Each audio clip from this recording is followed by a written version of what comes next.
करौली में मदन मोहन जी के मंदिर में झाड़ू का काम करते थे। उनका नाम था काले खां। क्या नाम था? काले खां। काले खां बड़े प्रसिद्ध हैं। मैंने उनका चरित्र पढ़ा भी है, श्री काले खां जी का। तो काले खां जी के नाम से आज भी मदन मोहन जी की आरती होती है। तो ऐसा होता ही नहीं कि काले खां को प्रणाम नहीं कर दो। देखो कितनी बड़ी बात। हमारे हिंदुओं के इष्ट ठाकुर जी हैं और उनकी आरती होती है, तो आरती में एक विजातीय व्यक्ति का स्मरण किया जाता है, तब आरती संपन्न होती है श्री मदन मोहन लाल जी की। तो काले खां जो थे वो झाड़ू का काम करते थे मंदिर में। अपना घर चलाने के लिए उन्होंने ये कार्य स्वीकार किया। परंतु देखो यहां बहुत सारी बातें इसी कथा में सिद्ध हो जाएंगी।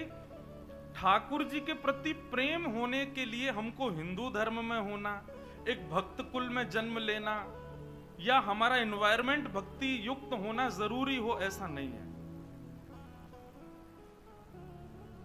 रैदास जी कहते हैं, सो ही सुहागन प्रिय जाहि रीझें। भक्ति वो ही कर सकता है जिससे ठाकुर जी रीझे हों। इसलिए अपने लिए ताली बजा लेना कि हम लोग कथा सुन रहे हैं, तो इसका मतलब ठाकुर जी हमसे रीझे हैं। आप अपनी इच्छा से सुन ही नहीं सकते, मैं अपनी इच्छा से सुना ही नहीं सकता। यदि मैं बिहारी जी जा रहा हूं, मैं कथा में आ रहा हूं, मैं वृंदावन जा रहा हूं, तो इसका मतलब यह बात निश्चित है कि ठाकुर जी मुझसे प्रीति करते हैं, इसीलिए संभव है।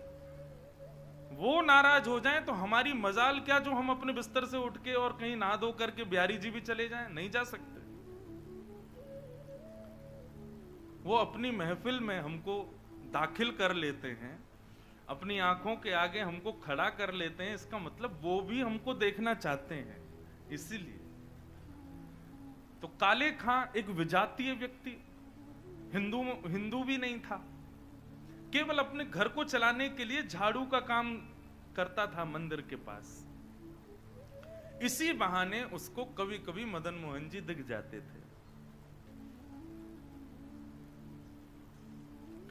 अब देखते देखते, झाड़ू लगाते लगाते, अब उसकी आदत में आ गया कि अब वो बिना श्याम सुंदर को देखे रह नहीं पाता।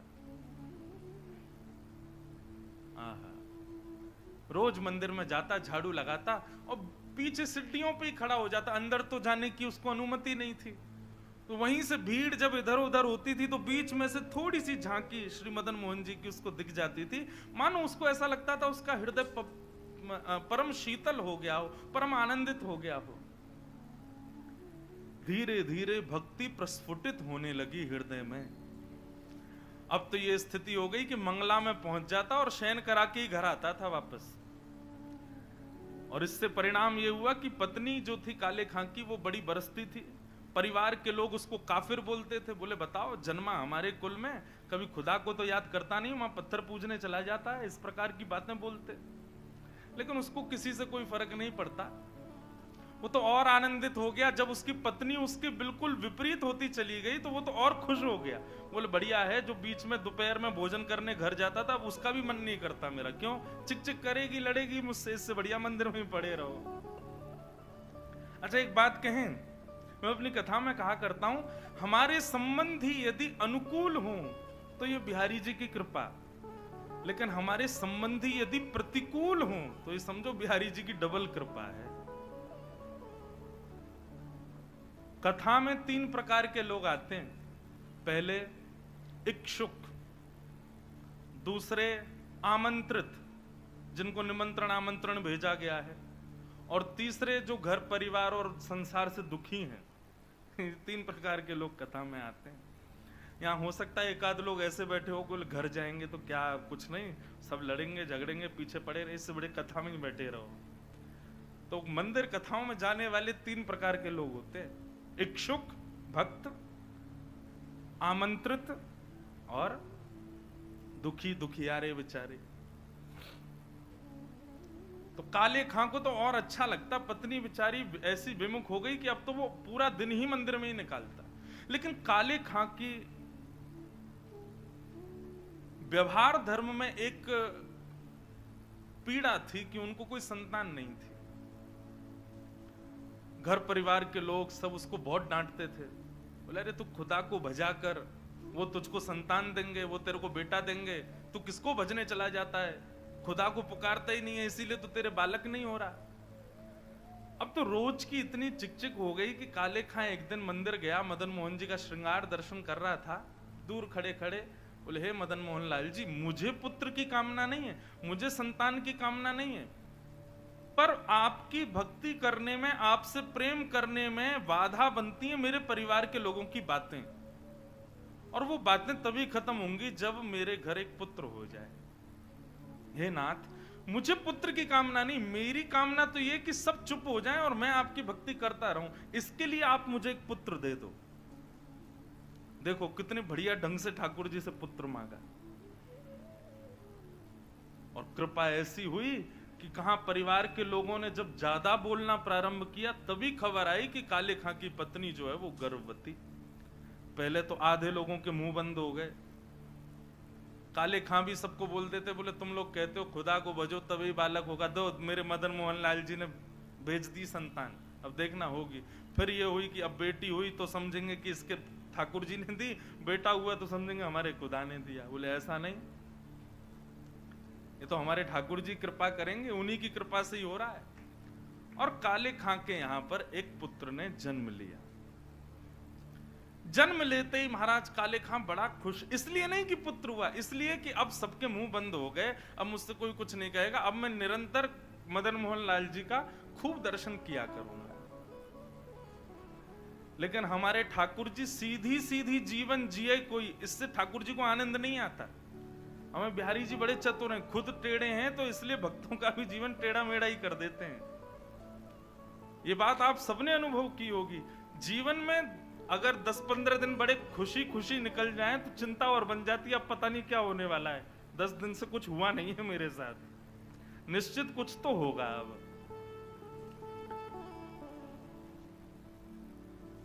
काले खां का पुत्र 8 वर्ष का हो गया, सब आनंदित था, काले खां बड़ा प्रसन्न।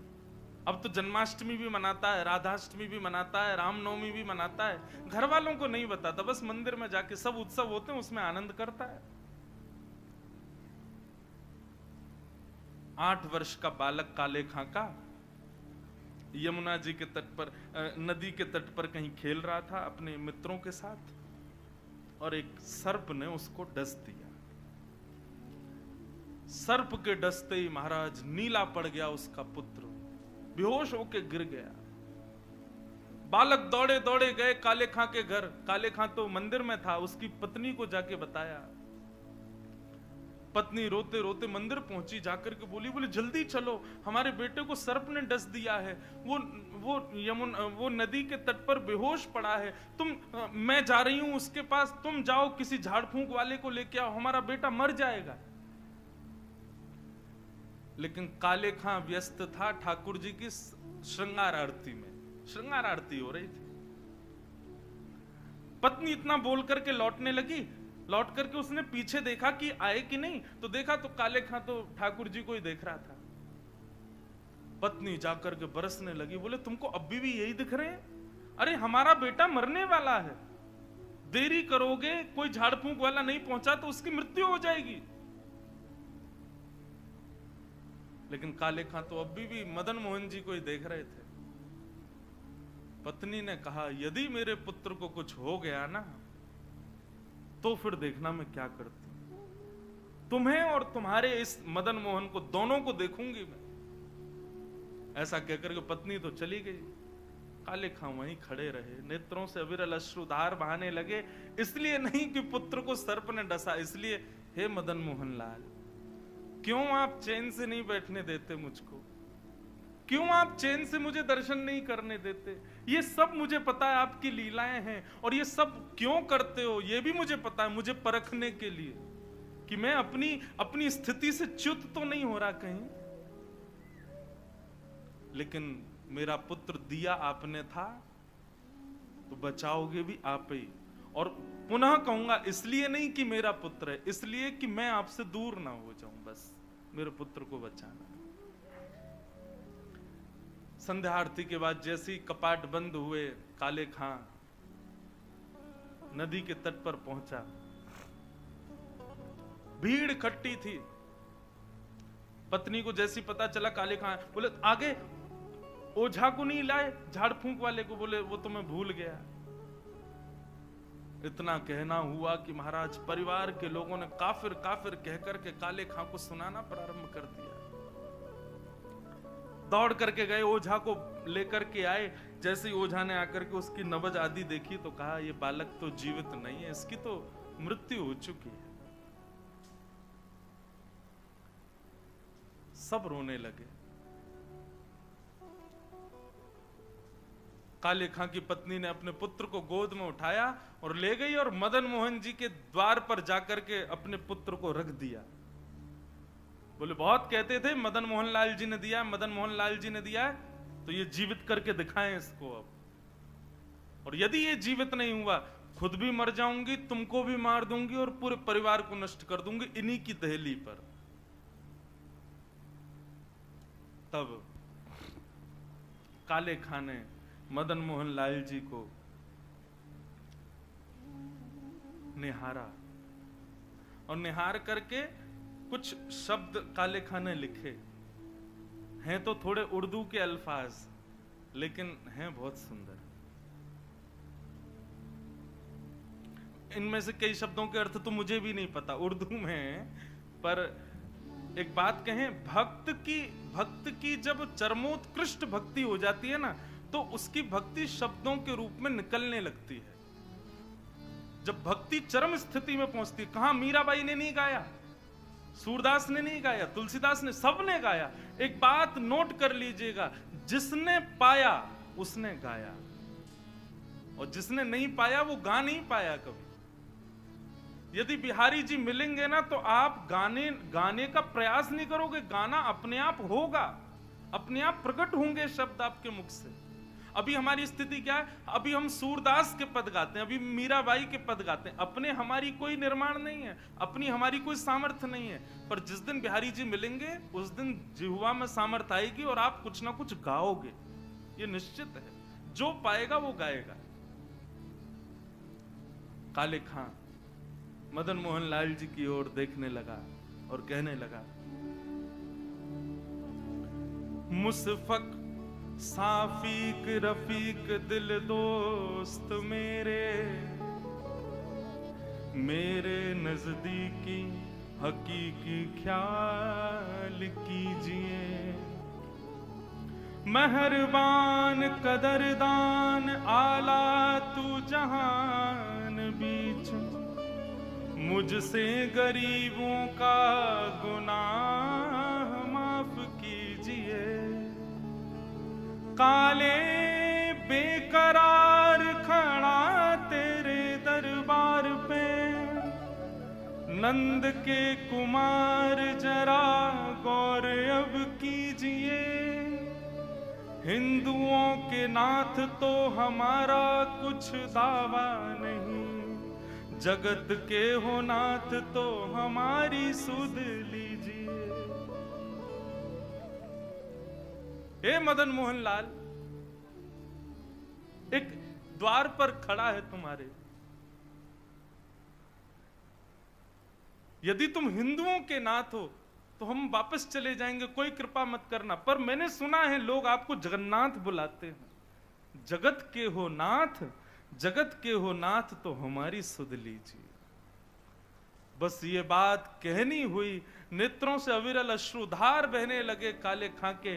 और देखते ही देखते जैसे ही अश्रुधार का एक बिंदु नीचे पड़े हुए काला पड़ गया था पुत्र विष के कारण, जैसे एक बिंदु जाकर के उस पुत्र के मुखमंडल पर पड़ी, पड़ते ही उसका जो काला वर्ण हो चुका था वो श्वेत होने लगा। और धीरे धीरे पुत्र ने आंख खोलनी प्रारंभ करी, उठ करके बैठ गया, देखने लगा, जल पी करके बोला अब्बा अम्मी, जो उसके माता पिता थे उनको उन्हीं शब्द में पुकारा।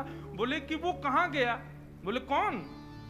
अरे अभी जो यहाँ खड़ा था, मेरे समान छोटा सा बालक था, मेरे जैसा ही सांवला उसका वर्ण था, मोर मुकुट पहनी थी, बहुत सुंदर उसकी मुस्कान, उसके ऐसे सुंदर नेत्र थे, वो मेरा सखा है, वो मेरे गले में गलवैयां डाल करके खड़ा था, कहाँ गया वो?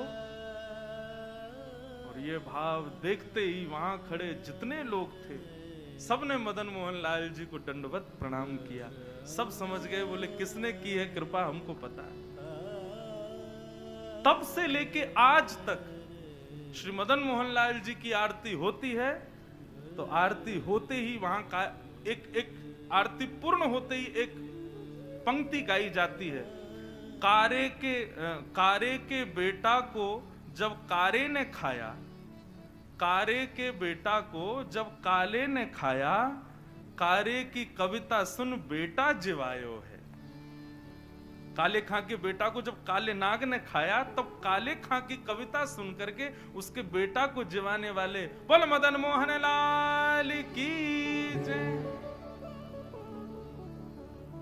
ऐसे श्री मदन मोहन लाल जी, ऐसे हमारे श्री वृंदावन बिहारी लाल, भरतपुर बिहारी लाल। तो ये कथा क्यों सुनाइए? हमारे यहां प्रायोरिटी पहले बाकी के सारे कामों को और फिर उसके बाद ठाकुर जी को नहीं। यदि भक्त हैं, यदि वैष्णव हैं, यदि आप सांसारी हो तो निश्चित है बिहारी जी को चौथे पांचवें नंबर पे ही रखो। लेकिन यदि अपने आप को भक्त कहते हो, दुनिया से कहते हो कि हम वैष्णव हैं, तो ठाकुर जी को प्रथम स्थान दो। उसके बाद में संसार की कोई स्थिति होनी चाहिए। यह भक्ति का स्वरूप। पहले बिहारी जी से संबंधी वस्तु, पहले बिहारी जी की कथा, पहले बिहारी जी के संबंध की कोई भी क्रिया, उसके बाद कोई और क्रिया। और एक बात और कह दें, सावधानी के रूप में टर्म्स एंड कंडीशंस पहले ही बता दे रहे हैं। आप जिस दिन इस चीज को अपने जीवन में लागू करोगे कि पहले बिहारी जी, उस दिन से परीक्षाएं 4 गुनी बढ़ जाएंगी आपकी। क्योंकि ठाकुर जी फिर चेक करेंगे, अच्छा प्रायोरिटी हमें पहले, ले बेटा अब बता। बस उससे घबराना नहीं।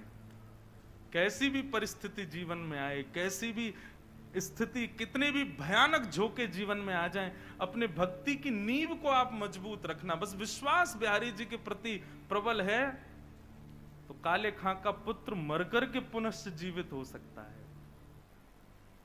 मीराबाई विष का प्याला पीकर के भी मृत्यु को प्राप्त नहीं कर सकती।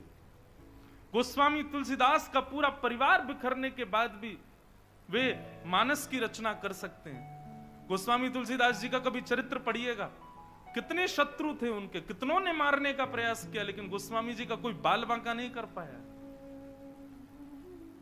बस ठाकुर जी विश्वास के लिए परीक्षाएं जरूर लेंगे, चेक करेंगे, देखें तो सही हम प्रथम प्रायोरिटी हैं कि नहीं, हम प्रथम स्थान पर हैं कि नहीं। इसलिए हमारा हाथ जोड़ के निवेदन, जो अपने आप को भक्त कहते हैं, पहले ठाकुर जी को प्रथम स्थान दीजिए, उसके बाद किसी और को। और इसी भाव को हृदय में धारण करके कथा सुनिए, सत्संग सुनिए, मंदिर जाइए कि प्रथम तो ठाकुर जी हैं, उसके बाद में कोई और।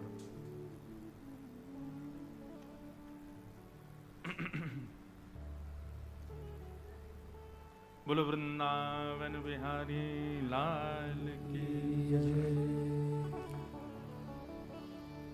भूमिका में चले गए ज्यादा, पर अच्छा ही था। जो भी भाव निर्मित हो श्री बिहारी जी की कृपा से ही होता है।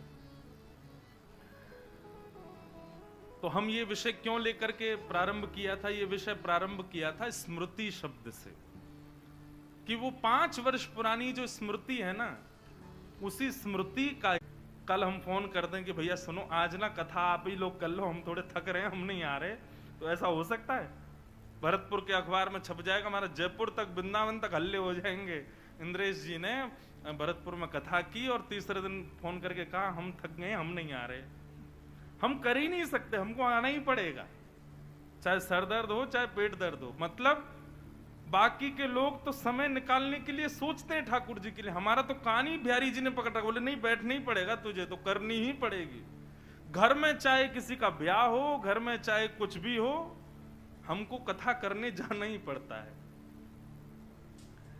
तो ये तो ठाकुर जी की हम पर कृपा है, तो इससे पुण्य तो बनते होंगे बंधुओं, कथा सुनाते हैं, इतने लोग सुनते हैं, तो पुण्य तो मिलते होंगे। पर हमने पहले ही सोच रखा है नाथ, इस पुण्य के बदले हमको एक ही चीज देना, क्या? हम वैकुंठ आएंगे ये तो हमको पता है, ये तो निश्चित हम जान चुके हैं, वैकुंठ से नीचे तो हमको मिलने वाला नहीं है। लेकिन हम वैकुंठ में आकर के भी कथा करें और शंख चक्र गदा पद्मधारी हमारे बिहारी जी के ही पूर्ण अवतार श्री नारायण को सामने बैठा करके कथा सुनावें, वहां भी कथा करें। लेकिन हम अकेले नहीं जाएंगे वैकुंठ। जिस जिस शहर में जितनी कथाएं करेंगे और जहां जहां के जितने जितने लोग कथा सुनेंगे वे सब भी हमारे संगे ही जाएंगे वहां। तो इसीलिए हमने अपनी व्यासपीठ का नाम भक्ति पथ रखा। भक्ति का रास्ता, भक्ति का मार्ग, जो सीधे बिहारी जी के पास जाएगा और उनको उनके सामने बैठ के हमको कथा करनी है। तो उसमें कुछ शहर हैं जहां भक्ति पथ परिवार अपनी गतिविधियों से, अपने सत्संग से, अपने क्रियाओं से इस भाव को, इस संकल्प को सार्थक कर रहे हैं। उसमें यदि ऐसा कह दूं तो कोई अतिशयोक्ति नहीं, पहले नंबर पे भरतपुर ही है। तो निश्चित है भरतपुर के आप सब लोग हमारे साथ वैकुंठ की यात्रा में, आप सबकी टिकट कट चुकी है, नहीं मन होगा तो भी चलना पड़ेगा, सब चलोगे हमारे साथ। और वहां 7 दिन के लिए जाएंगे बस हम लोग। 7 दिन कथा सुनाएंगे ठाकुर जी को, और ठाकुर जी कहेंगे वाह भैया बड़ी बढ़िया कथा सुनाई, अब दक्षिणा मांगो। तब दक्षिणा मांगेंगे, एहो विधिना तो पे अचरा पसार मांगू, जन्म जन्म दीजो या ही ब्रज बसिवो। अब हमको दोबारा ब्रज में ही भेज दो आप। तो 7 दिन रहेंगे वैकुंठ में, फिर दोबारा आ जाएंगे वृंदावन में, फिर से यहाँ पर खूब कथाएं आदि करके फिर जाएंगे, फिर आ जाएंगे। तो यही संकल्प है, इसीलिए इसका नाम भक्ति पथ है। आप सब पथिकों को बहुत बहुत शुभकामनाएं कि आप सब इस पथ के पथिक हो। खूब आनंद से हम लोग ठाकुर जी की प्राप्ति करेंगे। निश्चित है मिलेंगे ही मिलेंगे बिहारी जी, इससे नीचे काम बनने वाला हमारा है नहीं। बिहारी जी सत्य स्वरूप हैं, आप सब अनुभव करोगे। आप संसार में किसी से कितना भी प्रेम कर लो, लेकिन फिर भी अपने कुछ ना कुछ बातों को मन में छुपाओगे, उससे भी नहीं बोल सकते। लेकिन बिहारी जी ऐसे, उनके सामने जाते ही छुपाना नहीं पड़ता, सब अपने आप प्रकट हो जाता है। जो हम किसी को नहीं बता पा रहे, बिहारी जी के सामने जाते ही वो अपने आप प्रकट हो जाता है। चाहे वो हमारी दुख के हों, चाहे वो हमारे सुख के हों, चाहे वो हमारे द्वारा किए गए पाप हों, चाहे वो हमारी पीड़ाएं हों, बिहारी जी के सन्मुख आते ही सब अपने आप प्रकट हो जाती हैं। इसलिए वो सत्य है। संसार में कई लोगों से हमारे ऐसे संबंध होते हैं कि उससे हम अपनी सारी हृदय की बात कह देते हैं। वो हमारे सगे भाई बहन भी हो सकते हैं, या चाचा ताऊ के बच्चे भी हो सकते हैं, हमारे पड़ोसी भी हो सकते हैं, हमारे मित्र भी हो सकते हैं। परंतु बंधुओं, ठाकुर जी ऐसे हैं कि उनसे आप वह भी बोल सकते हो जो आप किसी से नहीं बोलते। और बोल सकते हो नहीं, बोलते ही हो। व्यक्ति पाप कर ले, सबसे छुपा लेगा, लेकिन ठाकुर जी से नहीं छुपा पाता। चोर भी यदि कभी मंदिर में जाता है ना, तो बिहारी जी से कहता होगा, हे बिहारी जी, आगे वाली की चैन काट रहा हूं मैं, क्षमा कर देना। आज भी हमने सुना कि कथा में 2-3 माताओं के कुछ चैन वैन कट गई, इसलिए भैया यहाँ तो भक्ति का गहना पहन के आओ, उसको कोई चोरी कर ही नहीं पाएगा। सांसारिक गहने घर ही छोड़ के आई हूं, क्योंकि यहाँ पर भी बहुत सारे लोग बिहारी जी से प्रार्थना इसीलिए करके आ रहे होंगे कि हे बिहारी जी कृपा करना वो महंगी वाली चेन पहन के आवे ताकि हम काट सकें। बिहारी जी बेचारे सबके हैं, कहो तो उसकी सुन लें। इसलिए आप लोग अपनी चतुराई से आओ, थोड़ा सावधानी रखो इस बात में भी। तो भगवान सत्य हैं, उनके सामने सबका सत्य प्रकट हो जाता है। इस बात का प्रमाण देती है महाभारत की एक कथा। कौरवों के पिताजी का नाम क्या है? धृतराष्ट्र। धृतराष्ट्र का एक श्लोक है महाभारत में, वो वहां कहते हैं, जानामि धर्मं न च मे प्रवृत्ति, जानाम्य धर्मं न च मे निवृत्ति। धृतराष्ट्र कहते हैं, मैं जानता हूं कि धर्म क्या है, लेकिन जानते हुए भी पता नहीं क्यों मेरा मन ही नहीं होता करने का। और मैं ये भी जानता हूं कि मैं और मेरे पुत्र जो कर रहे हैं ये अधर्म है, लेकिन ये जानते हुए भी पता नहीं क्यों मैं ना तो उनको रोक पा रहा हूं ना खुद रोक पा रहा हूं। मतलब व्यक्ति को पता है कि सही क्या है और गलत क्या है, लेकिन फिर भी वो गलत करता है। ऐसा हो ही नहीं सकता कि उसको पता नहीं था कि ये गलत है। सबको पता होता है कि हम गलत कर रहे हैं, हम अपराध कर रहे हैं, हम पाप कर रहे हैं, सबको पता होता है ये, लेकिन फिर भी हम करते हैं। तो अपराध करते हैं जानते हुए भी कि ये अपराध है, जानते हुए भी हम कर देते हैं। क्यों? हम 2 मिनट के लिए ऐसा विचार कर लेते, ठाकुर जी क्षमा करना, क्या करें, मजबूर ये करना पड़ेगा। तो हमें ये बात तो पता है कि ठाकुर जी को पता है कि हमने ऐसा किया है, हमसे ऐसी वस्तु हो गई है, हमसे ऐसी क्रिया हो गई है। ठाकुर जी सत्य हैं, उनको सब पता है, उनसे कुछ छुपा नहीं है। सत्य। भगवान का दूसरा स्वरूप है चैतन्य। बंधुओं, ठाकुर जी को कभी भी जड़ मत समझना। ये एक भक्ति में अपराध है कि ठाकुर जी को हम जड़ समझें। ये तो मूर्ति हैं, कुछ भी पहना दो, कुछ भी खिला दो, कैसे भी रख लो, नहीं, वो चैतन्य है, साक्षात चैतन्य है। उनके प्रति चैतन्य का भाव रखना ही पड़ेगा, तभी आपकी भक्ति आगे को अग्रसित होगी। आप केवल ये भाव रखोगे ये तो मूर्ति हैं बस, आप भक्ति में कभी उस वस्तु, उस श्रेणी से कभी आगे नहीं बढ़ पाओगे। उनके प्रति चैतन्य भाव रखना ही पड़ेगा।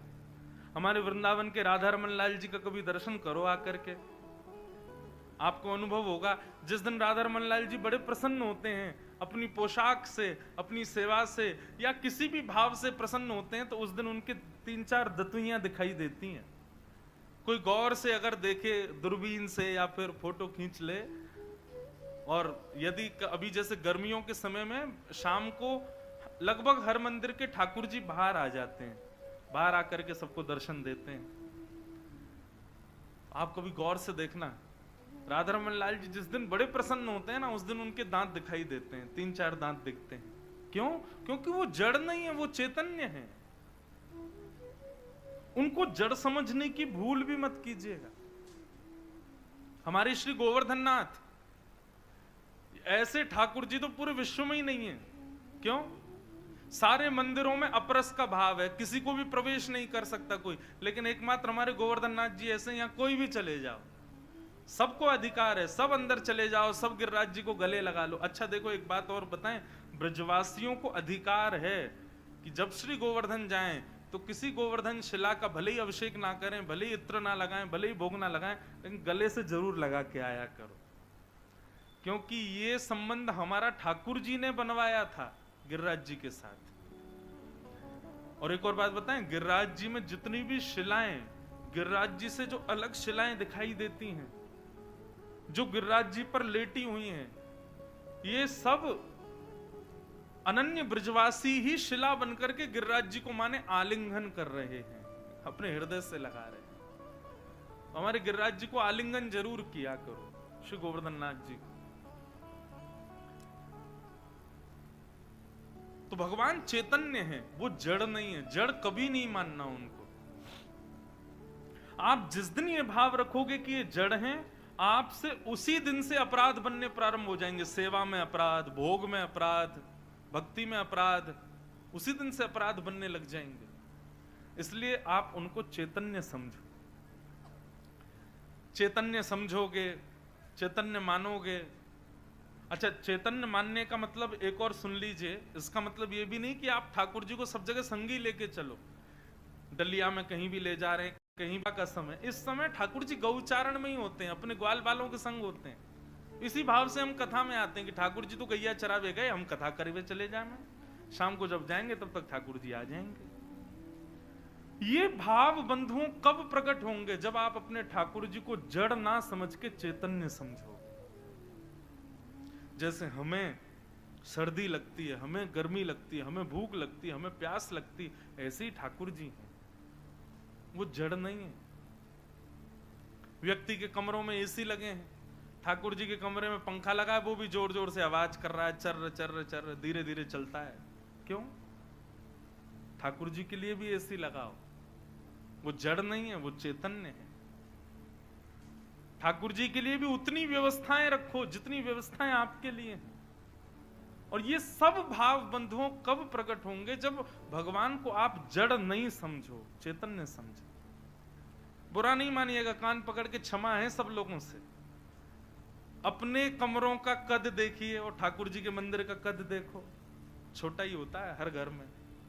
हमारे घर आना, हमारे लाल जी का कमरा देखना, सारी फैसिलिटी है हमारे ठाकुर जी की। ऐसा नहीं कि उनको जरूरत है, ऐसा इसलिए क्योंकि हमें पता है वो चैतन्य है, वो जड़ नहीं है, उनको चैतन्य भाव है। पता चली महाराज 7 दिन में ऐसे हो गए आप लोग, कईयों ने तो घरों में कंस्ट्रक्शन करवा दिए। बोले कमरा खोलो महाराज, बड़े करो, भगवान के कक्ष बड़े बड़े बनाओ। हमारा निवेदन केवल इतना है, जितना संभव हो सके उतना भाव रखो, लेकिन रखो चैतन्य वाला, कि ये चैतन्य है। गर्मी, सर्दी, भूख, प्यास, सोना, उठना, ये सब भाव ये तभी प्रकट होंगे जब ठाकुर जी को चैतन्य मानो। तो भगवान का दूसरा स्वरूप क्या है? चैतन्य। पहला सत, दूसरा चित्त यानी चैतन्य, और तीसरा आनंद। जब आप सत उस परमात्मा को चैतन्य मानने लग जाओगे तो भक्ति में आनंद आने लग जाएगा।